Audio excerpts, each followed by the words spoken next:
Labor market equilibrium. So let's start with the discussion on Cobweb model. So here I think probably most of you already learned about Cobweb model, right? So Cobweb model is often used to explain the price volatility in agricultural products, right? So the idea in the Cobweb model about the agricultural products is that to produce, let's say, the agricultural product to produce rice or whatever, it takes time, right? A few months to a year. So usually the price responds under some assumptions that will have very distinct pattern. Okay, so here we apply basically the similar idea to the labor market to think about the wage fluctuations of some occupations. So here the idea is that it takes time to produce new skilled workers. Okay, so it's like raising a crop. Okay, so for example, like computer programmers, engineers, like some professionals, it usually takes time, okay, a few years. Okay, generally. So when the demand shifts for these type of workers, okay, the supply will change, but it takes time for the change to happen. So because of that, it will have some interesting things. So here what we assume is that workers who are about to choose occupations make choices considering only the current conditions. Okay, so they look at, for example, let's think about a freshman or a student who are just about to make choices on their major. Okay, whether to become, let's say, computer science or whether to do economics. Okay? So to finish, let's say, computer science training, it takes 4 years. Okay, here we just assume, to make things simple, just 1 year. Okay, or economics like 1 year. So and then when they make decisions, so when they enter the labor market, actually it's 1 year later, but they don't know what's going to happen 1 year later. So here we assume that this person looks at only the current conditions, observed wage in the labor market at this moment, and make choices. For example, computer science pays better than economics. So then he or she majors in computer science. Or if economics pays better than computer scientists, so then he or she decides to major in economics. Okay? So that's the idea. Okay? So let's see what happens. Then their real wage, actually his or her actual wage, will be realized only after a year later. Okay? So the current wage may be different from the 1 year later. Okay? Now let's think of this model in using a diagram. So let's say before any change, let's say initially, let's say think of this as like a market for computer scientists, okay, software engineers. So it was initially as a supply and demand and market equilibrium W0, E0. Okay? And let's say because of the expansion of, let's say, mobile technology or mobile phone, whatever, okay, the demand for computer scientists has increased. This shifts up like this. Okay? So there are higher demand for computer science majors, okay, in the labor market. So as you can see, the labor market equilibrium will change from the blue to the red point. Okay? So wage goes up and employment level will increase. Okay? That's that's how we look at the labor market so far. Okay? Here we did not think that it takes time to change from red to blue dot. But let's assume it's not actually true. Let's say the change cannot happen this fast. Okay? So what we assume here is that in a short run, okay, in this particular moment, labor supply is actually fixed. Okay? So what it means here is that labor demand shifts to the red dot. So under the standard model, the employment and wage will change at the same time. But actually, in reality, let's assume that because it takes time to produce more computer scientists, labor supply at this moment is actually fixed at E0. Okay? So labor demand shifts up, but supply is only at E0. It does not change instantly to E star. So what we have is wage actually goes up from W0, not to W star, but to W1. Okay? Because if you think of a labor supply curve, which is vertical, at this point, then you see at this moment, the equilibrium is actually here. Okay? So wage goes up to W1. Okay? Get it? Now,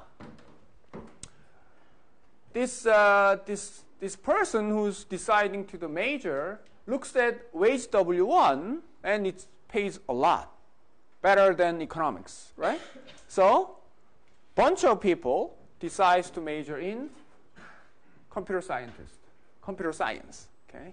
So what happens? Labor supply will change from E0 to E1. Okay. So given wage W1, you see the supply curve now at this point. Okay? So E1 will be the number of computer science majors 1 year later. Okay? It takes time to reach from E0 to E1 1 year. Okay? Now we are here. So in the beginning of second year, we see that labor supply here is actually E1. Okay, the vertical line at E1. So what is the wage? Wage is not W1 or W star. The wage will be determined at this point, right? So the wage will be W2.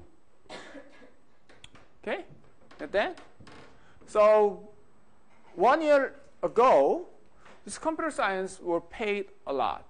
Now it pays W2 only. So now the second batch of students look at the labor market, and computer science does not pay much. So a bunch of them becomes, let's say, economists. Okay? Then what? Then now the labor supply will shift down. Okay? So E2. At E2, now the wage goes up to W3. Okay? Now it pays better. So then a lot more students become majors. A lot more students will major in computer science now. Then labor supply will increase, wage falls, and this cycle just goes on and on and on. Okay. So this is called cup and model because this diagram, if you draw it, it looks like a cobweb. Okay. So basically, this is like agricultural products market. It's very similar idea. Okay. So you see some professionals, their wages goes up and down. Okay. Sometimes it pays a lot, and some year later it pays. I mean, it does not change like a 1 year cycle. It can change much longer year cycle. Let's say 5 year or 10 year cycle. But it is possible that we can have this type of movements in supply and in the employment level and wages. Okay? And theoretically, it is possible that at this point, in this diagram, the movements will eventually converge to the red dot if nothing else happens. And in some cases, it does not converge at all, right? So sometimes it just repeats the cycle over and over, the same point, or it may diverge. But it is theoretically possible, okay, to have all these different movements. Questions? Okay? So Kaplan model can be used to explain some movements of the markets, like for some engineers and stuff. Yeah. I think probably, in early 1990s, there was the first wave of dot-com bubble. In early 1990s, you probably don't know, but at the time, the dot-com thing, the internet has become really, really a thing, hot stuff at the time. So everyone wanted to become an entrepreneur and starting a business in dot-com business. So that was called dot-com bubble. At the time, the computer science was the hottest major in college, especially in the U.S. In some major universities, they had so many students who wanted to major in computer science. They actually didn't have room to teach all those people. And then dot-com bubble just burst at the end of 1990s. And after that, computer science was not a hot major anymore. So the number became quite normal, or probably below normal. Okay? And then I think nowadays we have all this mobile phone technology. So developing app became a thing, hot thing. So some news reports say that if you develop a really hit app or hit game, you can make millions. Okay? So somehow I think they gained popularity again. Okay? So anyway, so that kind of changes can be explained at least partly using a Kaplan model. Now let's move on to another topic. It's monopsony. So far, when we think of labor market, we assume the labor market is perfectly competitive. Okay? But there is one special non-competitive type of labor market, which is monopsony.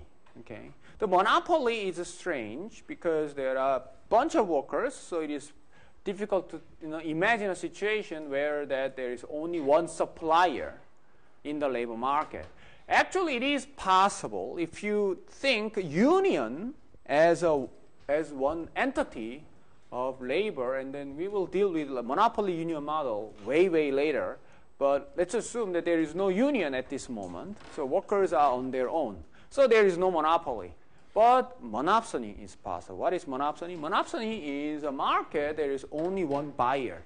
So in this case, there is only one employer in the labor market. So something like a coal mine, mining town. Okay, so the mining town usually locates in in remote areas. So in this town, only job is working in the mine. Okay, so this mine is the single employer in this particular labor market. It is probably rare now, but in some countries, in some developing countries, it's still true. Okay, so that's the situation. Okay, what is the special thing about monopsony? Not like perfectly competitive labor market. In the perfectly competitive labor market, the employer faces wages that are determined at the market.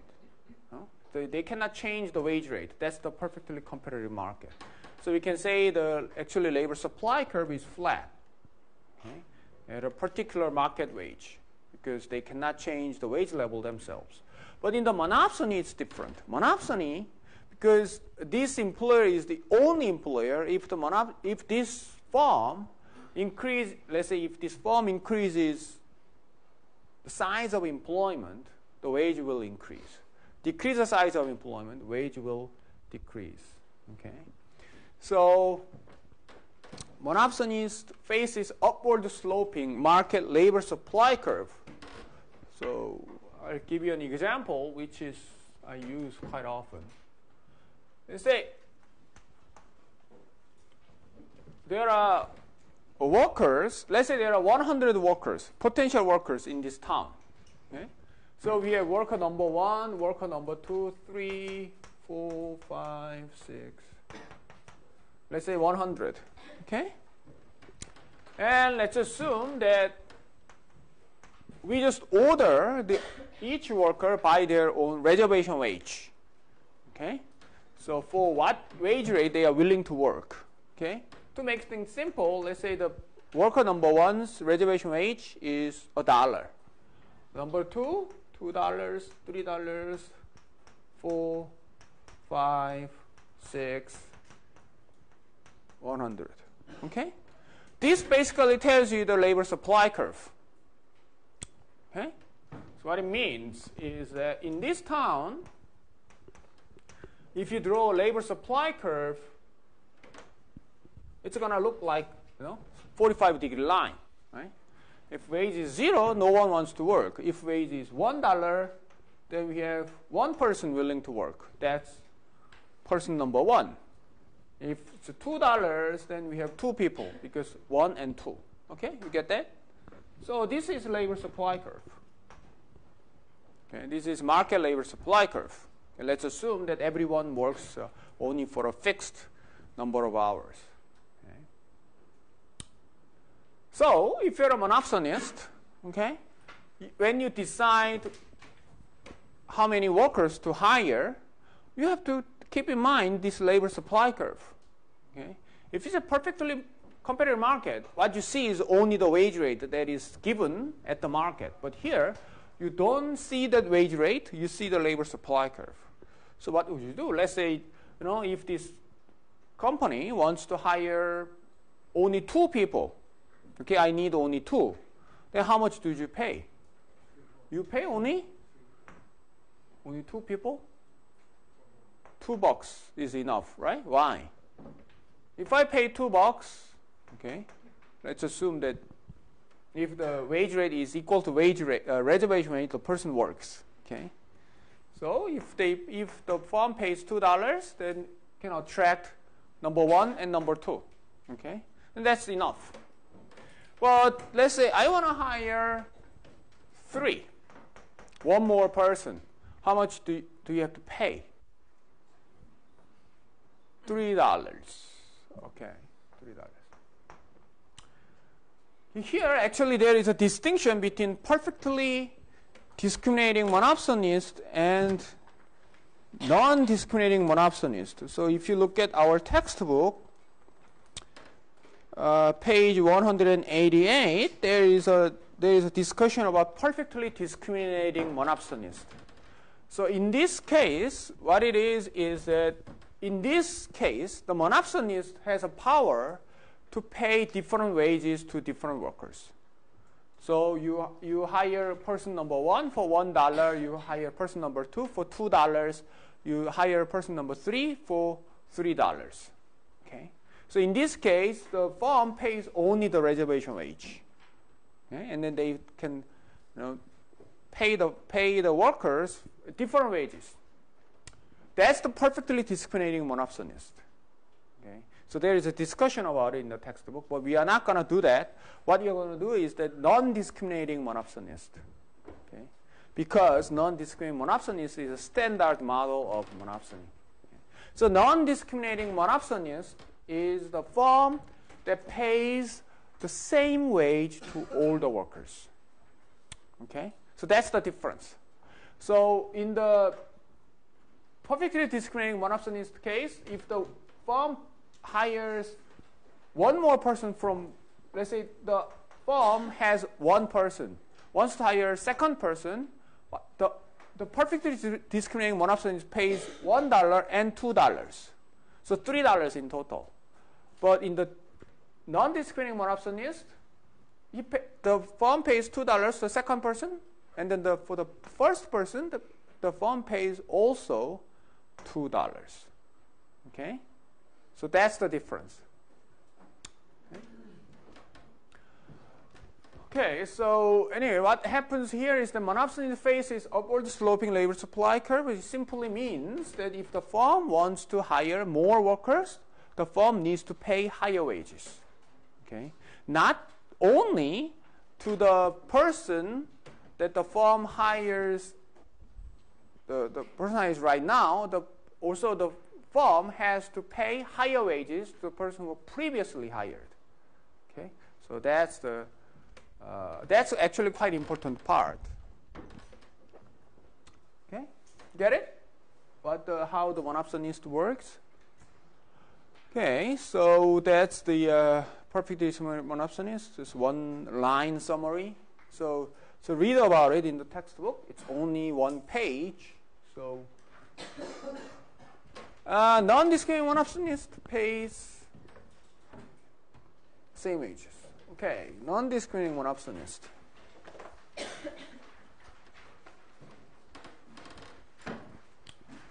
Okay, here the important thing about non-discriminating one-optionist is that marginal cost of labor is different from the wages.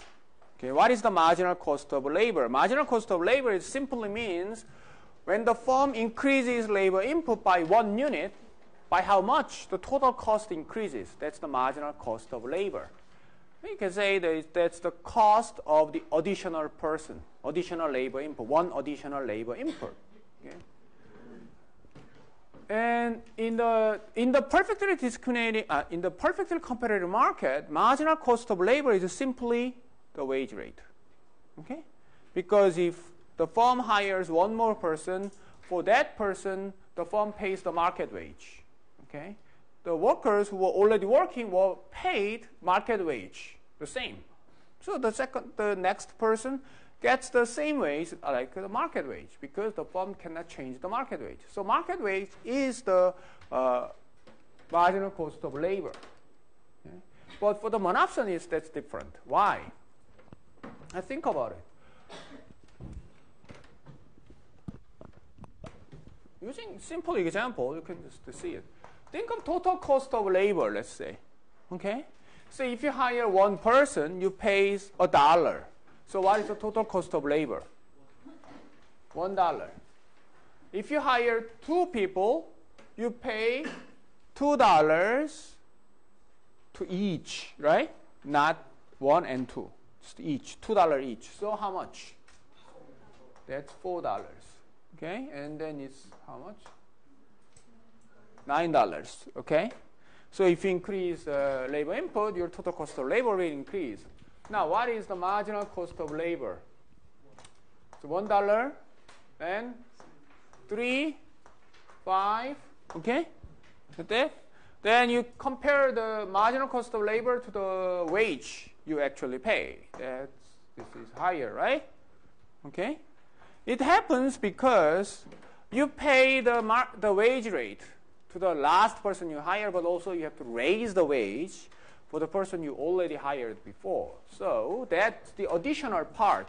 So this is the additional part that you have to pay to your workers you're already working. Okay. So that's the thing. So marginal cost of labor is higher than the wage. Now, if you're familiar with the theory of a monopoly of, in the product market, sole supplier, okay, marginal revenue is lower or higher than the price? Lower than the price, okay? Basically, this is basically the same logic, okay? So monopolists' marginal revenue is lower than the price because when they increase supply, the wage falls, okay? Not the wage, the price falls, okay? But not only for the product they sell now, but they have to apply all the new lower price to all the products they sell, so marginal revenue is lower. Basically the same idea, but the direction is opposite, okay? We will talk about the monopolist later, so it's good to remind you of the theory of monopoly at this point of time. So marginal cost of labor is this. Now, how do you maximize the profit? Perfectly competitive market, price should be equal to the value of marginal product. Wage should be equal to the value of marginal product of labor. But in this case, monopsonists do not think wage. What they care about is the marginal cost of labor. Okay, so MCE should be equal to the VMPE. Okay. If the firm is perfectly, if the labor market is perfectly competitive, actually MC is equal to W, so there is no difference. But in this market, MC is greater than W, so we have difference between marginal cost and wage. And this rule in the diagram, you can see it this way. So labor supply curve, and this is value of marginal product of labor curve, VMPE. Okay. And you can call it actually labor demand curve, okay? But in a strict sense, there is no labor demand curve for monopsonist, okay? But in some textbooks, they call this labor demand curve. Actually, it's not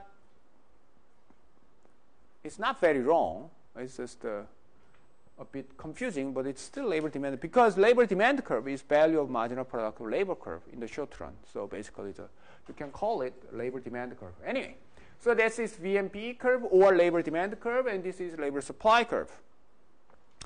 So if it's a perfectly competitive market, this is it, WC, EC, okay? Now, if it's the monopsony, what we know is that actually there is MCE, which is MC is greater than wage, so MCE curve is located above the labor supply curve. Okay, what it means is that, let's say you have, let's say, a certain labor input, okay, and to hire that amount of labor, you pay the wage according to the labor supply curve, okay, but your MCE actually higher than the wage that you pay on the labor supply curve. So MCE curve should be above the labor supply curve. So basically you draw a labor supply curve using these numbers, and you draw marginal cost of labor curve using these numbers. Okay, so then you can see the difference. And then what is the optimal choice? The optimal choice is EM. Okay, so MCE equals VMP, that's the point P. So the EM would be the number of workers hired, and wages, WM. Okay, not here, here. Okay, wages determined at labor supply curve. Okay.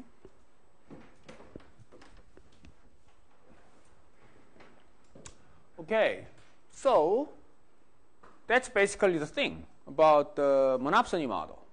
Okay, what do you find? First thing, you can find that monopsony wage is lower than the competitive wage. Okay, and employment level is lower than EM. Okay, then obviously the quantity of output for the monopsonist should be smaller or greater than competitive supplier.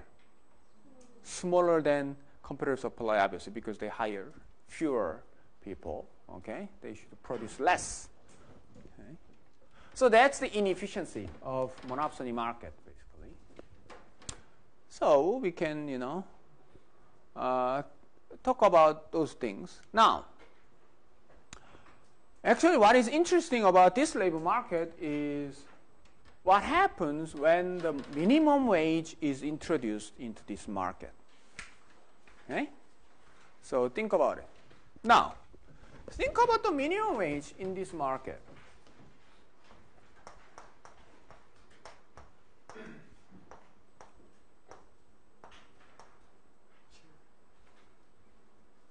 $7.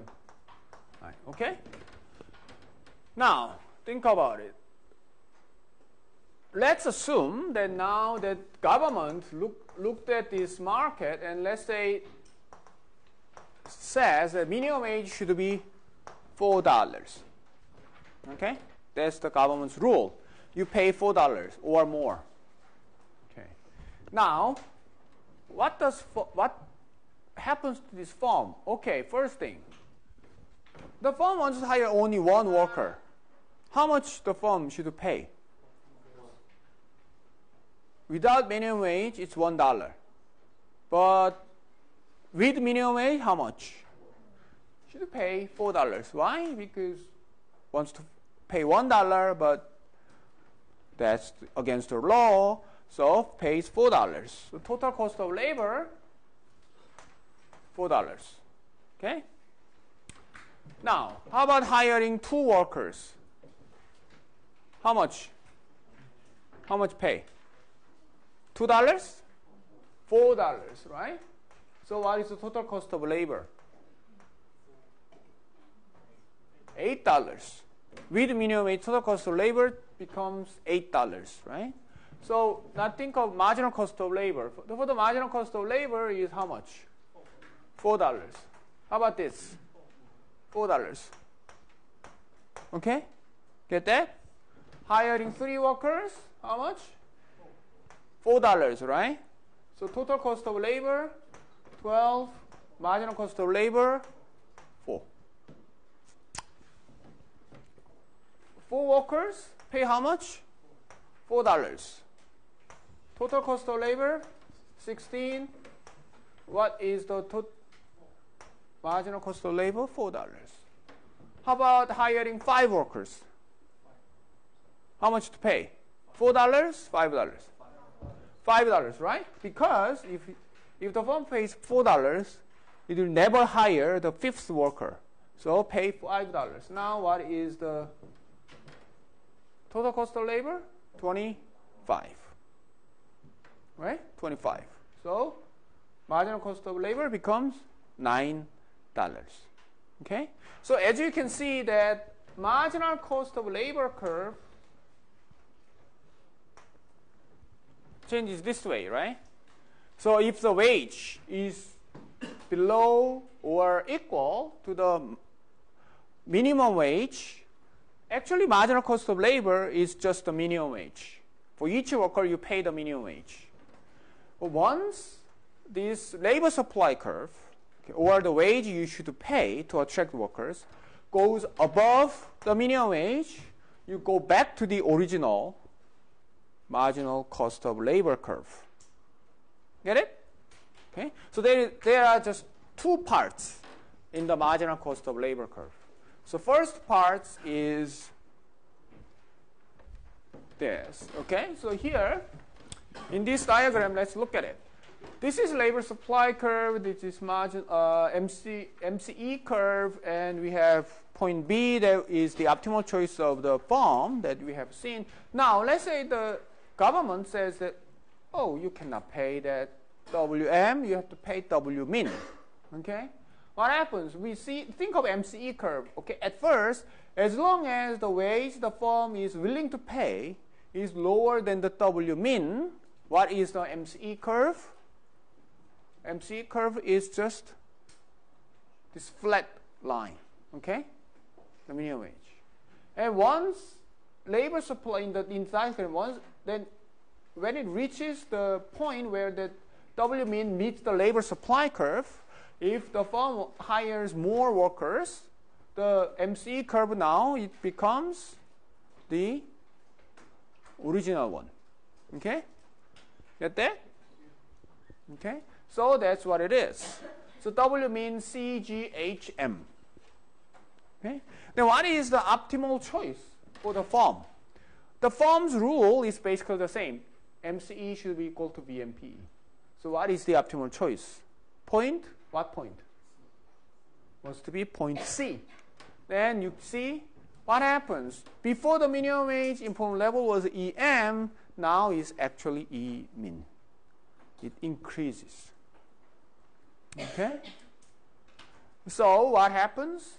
In the perfectly competitive market, the minimum wage imposed above the wages that workers are paid, that decreases labor demand, or that decreases the employment level. There is only one way. There is no way of increasing employment level using minimum wage in the perfectly competitive market. But in this market, it is possible to increase employment level using the minimum wage. Okay?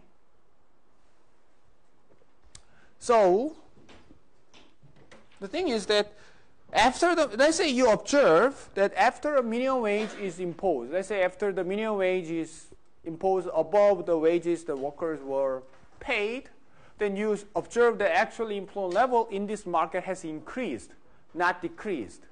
Then one suspicion you can make is probably this market is monopsony. Okay? Because that's the theoretical prediction of monopsony model. But we should be careful. As long as this W min stays between WM and VMPM, okay, then employment level will increase. But if W min is go above VMPM, what happens to employment level? Employment level actually decreases. Okay? Think of W min, you draw a W min curve here. Okay? Then what is the MCE meets the VMP curve to the left of point B. Let me draw it here.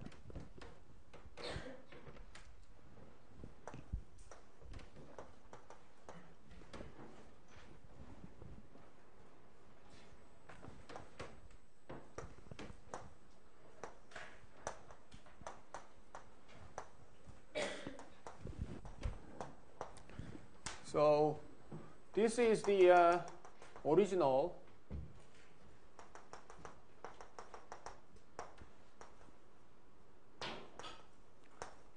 okay.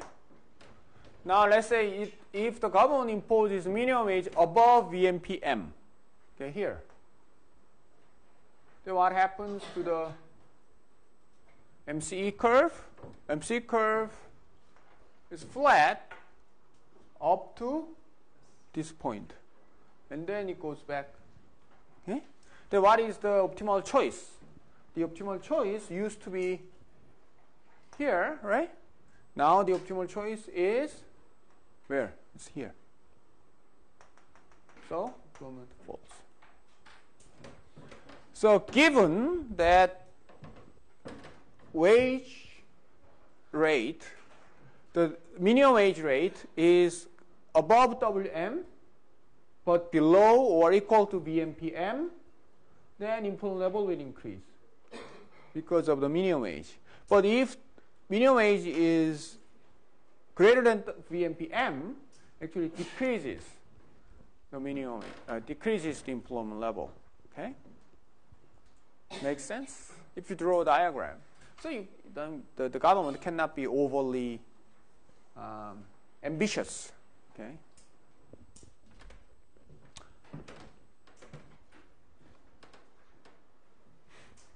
Oh, yeah, I have diagram right here. Okay. So that's what I just said. If minimum wage is between WM and VMPM, employment level increase. Minimum wage greater than VMPM, employment level decreases. So if you compare monopsony and perfect competition, MC is above the wage rate. Okay, this is what I just said. Okay. So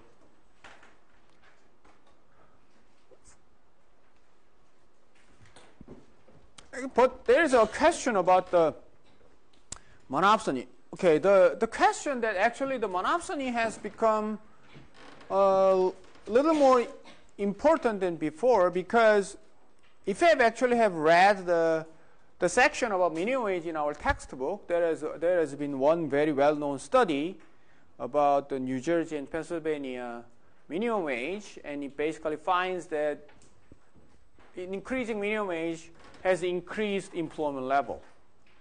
That study was really, really shock, in a sense, to economists. And there has been a lot of debate about it. And now I think the general consensus is that there is some problem with the study. So it did not actually increase. Okay. But anyway, when the study was first published, there has been lots of debate about it. And there is one discussion why it happened, if it really happened, why the employment level increased. And one idea is that obviously the monopsony. If it's monopsony, then that's possible. Okay. So there has been some talk about it. But there is a problem with monopsony model because it seems very unrealistic. Okay? Probably it makes sense if we lived in, let's say, 19th century, early 20th century even. Okay? It's possible. If you were born in remote mountain area that has only a coal mine, if you want to make a living, you probably have no choice but to go there. Okay? Because it's just way too difficult to leave your village and to go somewhere else. Okay? So that's probably monopsony. Yeah, makes sense. But in 21st century or late 20th century, does it make sense? It doesn't seem so, right? If you're born in there and then you do not want to be a coal miner, okay, you can leave the town for very low cost. Okay? But there is cost, but it's not like you are stuck there. Okay? If you want, you can leave. So it seems like monopsony is just way too old-fashioned, obsolete idea. But there is some reason, however, that monopsony is actually, in certain cases, still valid model. Why? Because monopsony is not it's not just the situation where that there is only one employer, but this is a situation where the firm faces upward sloping labor supply curve. Okay? That's the condition for the monopsony, not just one employer. Okay? So even if you are not the only employer, let's say you still face upward sloping labor supply curve, then this firm will act like a monopsonist. Okay? So if there is a situation where you want to increase the number of employees, let's say you have to pay higher wages, then that's monopsony. Even if you are not a coal mine. Okay? It's still a monopsony. Okay? So that's the idea of monopsony. In some cases, it is possible. One idea is that worker mobility cost, okay? So that, think of situation where that you hire a worker from all over the place. So at first, you hire only the local workers, okay? And then let's say you want to expand your business. So because you already hired all the local workers you can find, you should hire workers from farther away. Okay? And these workers coming from farther away places will not come to you if you pay the same wage rate as the local workers. Why? Because these workers from farther away places have to move from their old place to this new place. So it costs money. Okay? Think about it. Okay, let's say you are a company that is located in Japan. Okay, well, Japan is pretty big, so that's a bad idea. Think of in Busan, there is a company. Okay, let's say this company, let's say makes what does it make? Let's say it hires software engineers. Okay, so it develops like some kind of software, big software. So at first, they hire the workers from Busan area. Okay? So that's fine. But they need to hire more workers. Okay? What the firm should do? The firm should go to someplace else and attract workers from there. Let's say come to Seoul and then attract workers from Seoul to Busan. But the problem, the workers living in Seoul has to incur costs to move to Busan. They probably have to pack and go, and then they have to find a new place, all those stuff. Okay? So the firm cannot attract workers from farther away places unless they pay higher wages. They pay higher wages, then the workers in Seoul are willing to move to there. And if the firm wants to expand even more, then the firm probably should hire from overseas. And then it costs even more for them to move. So they pay even higher wages. So if that happens, then it's like monopsony. You expand, so you hire more and more workers, So then you attract workers who has higher and higher mobility cost. So you have to pay higher and higher wage to compensate for the mobility cost. Okay? So then that's like monopsony. Okay, and then if you think about it. And there is another theory is monitoring. Monitoring, we will talk about it actually a few, like a later part of our semester. So monitoring is the idea that if you hire workers, then you pay them.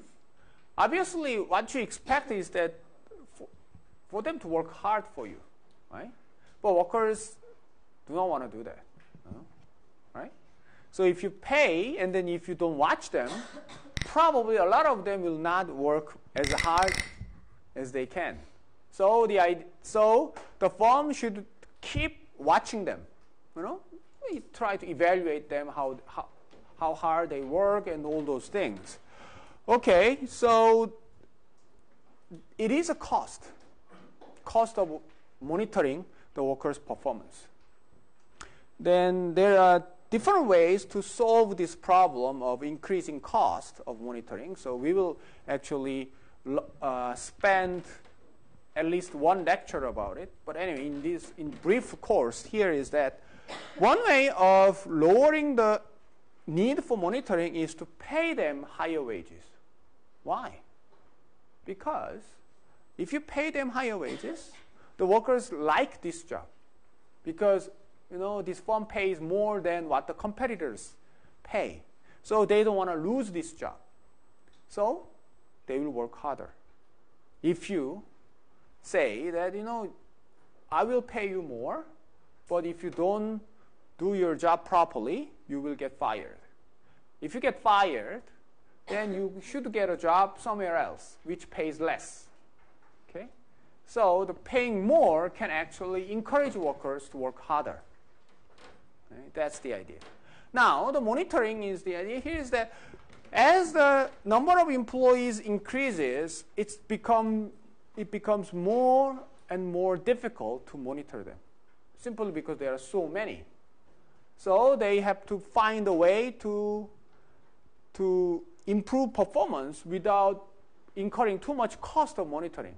So one idea is that we have to pay more to the workers. Okay? If you're a smaller firm, but you become a bigger firm, you pay higher wages. That's one reason the economists say that why big firms pay usually higher wages than small firms. Okay? Because they can get rid of some of the costs of monitoring. So in this case, the idea is still the same. If you increase the size of your workforce, you pay higher and higher wages. So that's the idea of monopsony. So there are some cases of monopsony, but in general, the economists say the monopsony is still a pretty, uncommon thing. It's not, most of markets are not monopsony. Okay? But theoretically, it is possible. Questions? Okay, what's about monopsony is that you have to remember that MCE, okay, and is higher than the wages. Okay, the last topic about labor market equilibrium is the monopolist.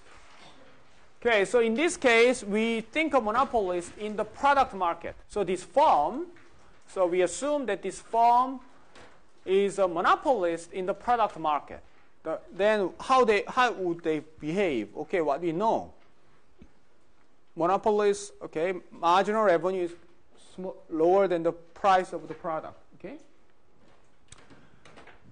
So in this case, what is important for this monopolist is not the value of marginal product of labor, but it's marginal revenue product of labor.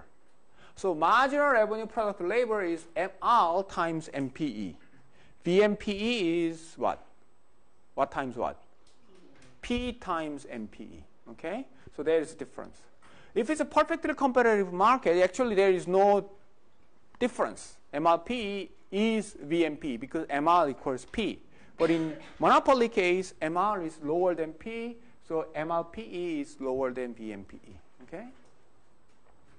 So this is a well-known diagram of monopolist market, right? So this is a marginal cost, and this is a market demand curve for the product. The marginal revenue curve is below the labor demand curve. So the firm will produce less QM. Q star is competitive level of production, but QM, monopolist level of production, and price is higher. Okay? So, okay, in terms of employment, okay, we have market wage. Assume that this firm the labor market is still perfectly competitive. Only the product market is monopoly. Okay? So the wage is given, and if it's a competitive firm, it's VMP and equals wage. That's the E star. But this firm has MLP curve, which is below the VMP curve. So employment level is smaller, EM. Okay? So what we know? Okay, monopolist, actually in a way, actually it's obvious. Monopolists produce less. Okay? Since they produce less, they hire less. Okay? That's logical conclusion. Okay? So if it's monopoly, labor market is monopoly, the product market is monopoly, the firm will hire less. Okay? So as you can say that if the perfectly competitive, if the labor market and product market are perfectly competitive, that's the best situation in terms of wages and employment. Okay? Most efficient. And if one of two markets become non-competitive, either labor market becomes monopsony or product market becomes monopoly, then you see that either employment level falls or employment and wage level falls together. Okay? Get it? Okay. Questions? Okay, let's do an interesting exercise. Let's do textbook question 4-9, page 200. Textbook 4-9.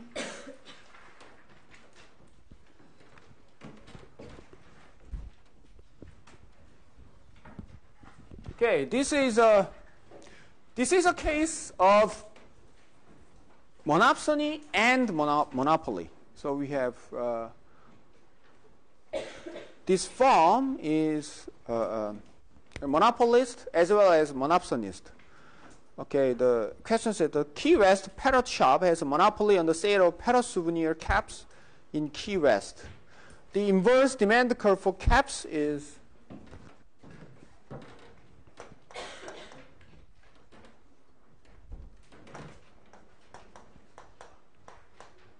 so this is a inverse demand curve for their product. So here they can calculate marginal revenue, which is 30 minus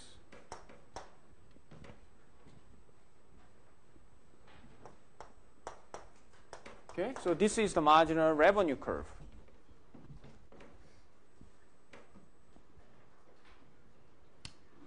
Okay, so this is the product market. Now the competitive market, the labor market, the firm is a monopsonist. So the firm faces labor supply curve that looks like this.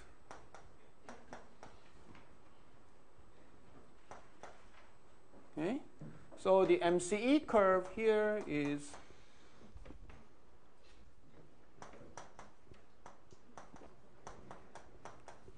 okay. So this is product market, and this is labor market.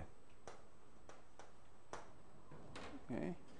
And at the end of the question, it says each worker produces 2 caps per hour. This is actually production function. Each worker produces 2 caps per hour, so that means Q equals what?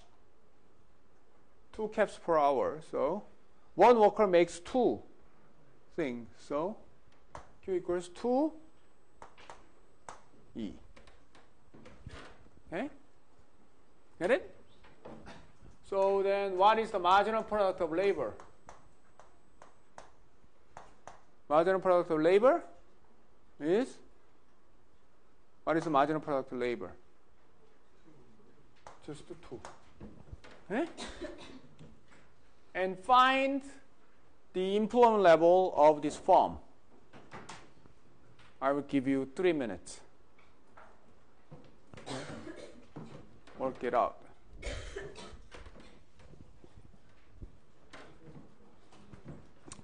Not the 3 minutes, just think about it. Okay. What is the condition that we have to look at? Which one equals which one? To maximize profit, what should be equal to what?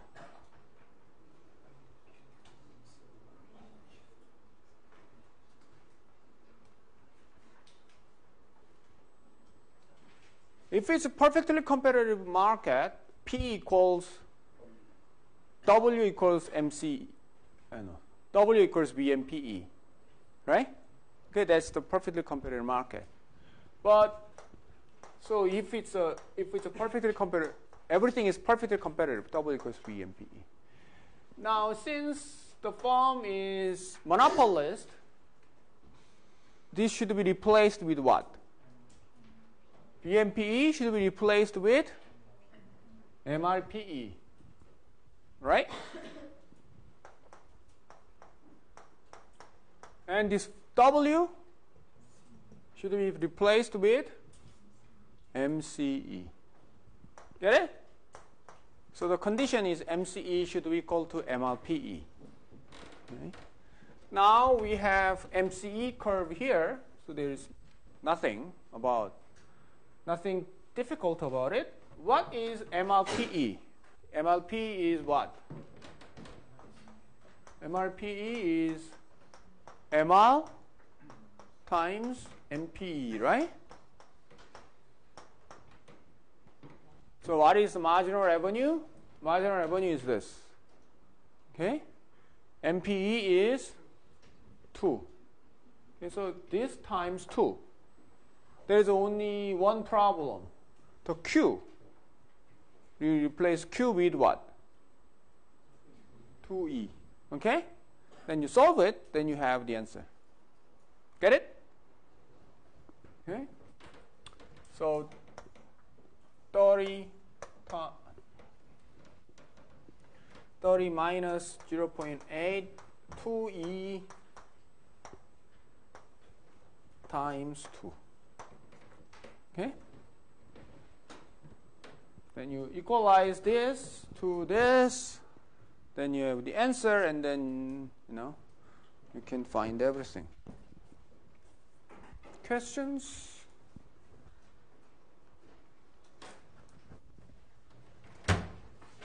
Okay.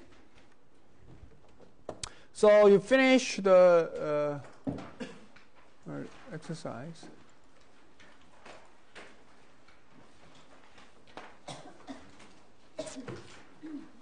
Okay. Okay, for about 6-7 minutes, let's start the compensating wage differentials. Okay, what is the compensating wage differential? So, up to the labor market equilibrium, it's basically 70-80% microeconomics and probably 20% labor economics. Okay. Well, from now, it is, you can say that it is the unique, okay, unique topics to labor economics from compensating wage differentials. Okay, so this is kind of real labor economics. Now, first thing that we are interested in here is that for compensating wage differentials and the human capital model, what we are interested in here is that why workers are paid different wages. That's the question. What is the source of wage differences, wage differentials? Okay. So when you think of the standard labor market model, there is nothing much about wage differences. Okay? We usually talk about the wage convergence and all those stuff. But in reality, workers are often paid different wages. Okay? So there has been a long-standing question why workers are paid different wages. There are several answers. One of the most classical answers is the compensating wage differentials. So what is the idea? Compensating wage differentials looks at wage differentials as something that compensates for the difference in their job characteristics. So it's pretty simple idea. Let's say you have two jobs, okay? One job A and job B. Okay? Job A and job B, let's say you do pretty much the same thing. Okay? So in theoretically speaking, these two jobs should pay the same wages to the same workers. But let's assume that job A is, let's say the place for job A is located in a very dangerous area. Think of it, okay? Let's say there are lots of crimes going on around that place, okay? And job B, it plays in very safe area, okay? Pretty much nothing happens. Let's say you offer your job for the same wage, job A and job B, and then you know that if you go to job A, there is a pretty good chance that I may be robbed, okay, in one day, okay? You go to this second job, you don't have that kind of risk. Which job would you take? A or B? A or B? I would take job A, the risky one. Raise your hand. Nobody? That's disappointing. Okay. Job B, I would take job B. Why? Because it's safer, right? You like it. I mean, actually, you prefer safer place to dangerous place. Okay, some people probably like dangerous place. Those people should become a cop. But anyway, okay? For most of people, it's probably true that if they offer the same wage, they would prefer the second job. That means what? Let's say you are an employer of this first job, okay, the risky one. If you pay the same wages as the second job, you will never get anybody to work for you, right? But let's say for some reason you cannot just relocate. You have to be there. So what is your solution? The solution should be, one solution should be that you probably have to pay higher wages, more, right? So if the worker finds that, okay, they are paid the same wage, no reason to work in the risky place. But let's say the risky place pays you 20% more, okay? Then some people say, oh, I may be robbed, but that wage differential may be enough to, to the occasional robbery that I make and I get and I lose money, but it's still, it makes more sense to get the job in the risky place. Okay? So in this case, this 20% wage differential compensates for the risk of the first job. That is compensating wage differentials. Okay? So compensating wage differentials looks at wage differentials that happens because of difference in job characteristics. Jobs are different, so people are paid different. That's the compensating wage differentials. This idea is very old. Actually, Adam Smith in the Wealth of Nations, he talks about compensating wage differentials. He also talks about human capital, so he talks about everything. It's a thick book, but anyway. Okay.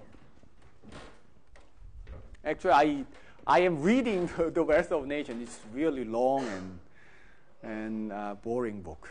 Okay. No wonder that almost nobody reads it, actually. Okay. I may give up at some point, but anyway.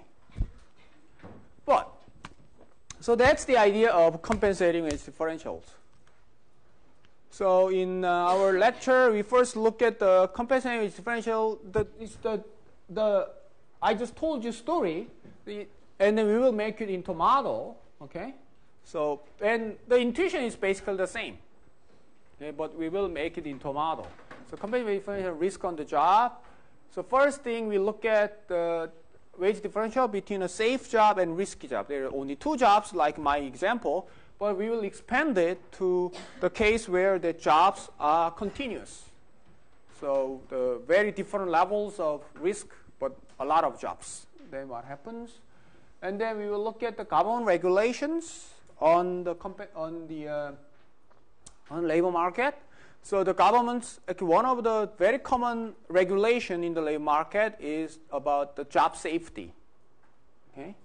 So government often regulates that you have to, let's say you operate this business, you have to have these type of safety measures in the workplace. Okay, and what is the effects of those safety regulations?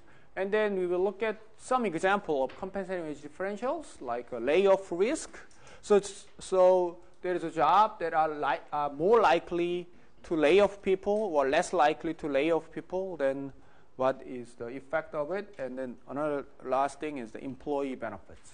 Okay, so we will cover all this next class and probably the class after. Okay, that's it for today.